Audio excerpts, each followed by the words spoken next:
Salom do'stlar. Bugun sizlar bilan Craftsman'da ulanma o'ynashni o'rganamiz. Birinchi bo'lib Craftsman'ga kiramiz 1 ga, xohlasalaring 3 ga, 4 ga kirishni boshlaylik. Biroz kutamiz, o'zi kirib ketadi.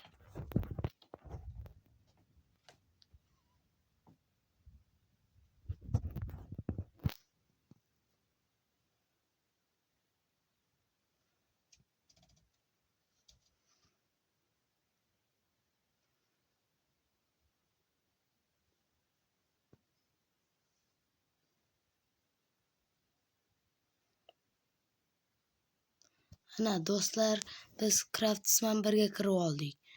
Endi u Craftsman'da mana player degan narsani bosamiz.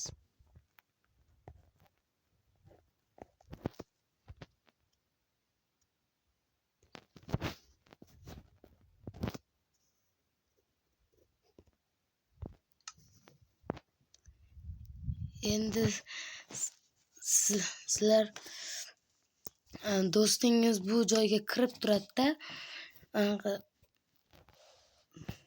uzr, reklama bo'lib ketdi.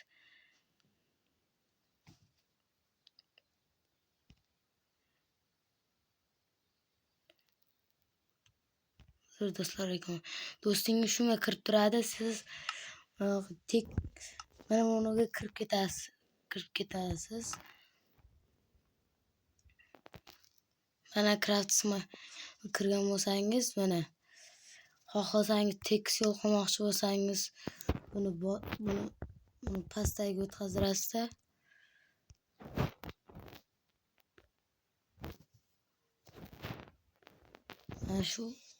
Mana shuni bosangiz, keyin pastga o'tkazdirasiz.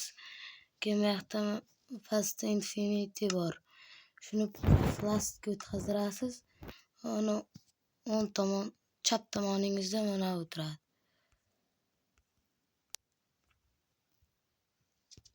Shuni bosasiz. U avtomatik o'zi kirib ketadi. Keyin bosgandan keyin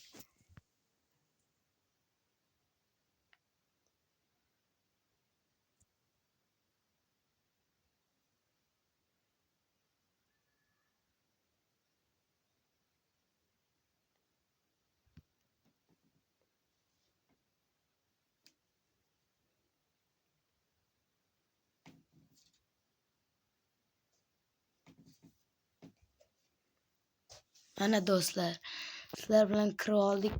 Mana tekis yo'l hamma yog'i yaxshi. Endi do'stingiz sizni ulanishi uchun ana shu joyga kirib turdi-ku, boya aytgan joyimda shu chiqadi sizniki. Uning uchun bitta Wi-Fi ga ulangan bo'lsangiz bo'ldi. Shuni do'stingiz sizniki chiqadi, do'stingizda bittadan 5 tagacha chiqib turadi. Shu ustidan bosadi do'stingiz, keyin siz bilan ulanadi. Videoga podpishka bilan like bosib, esingizdan chiqmasin, bizga obuna bo'lib qo'ying.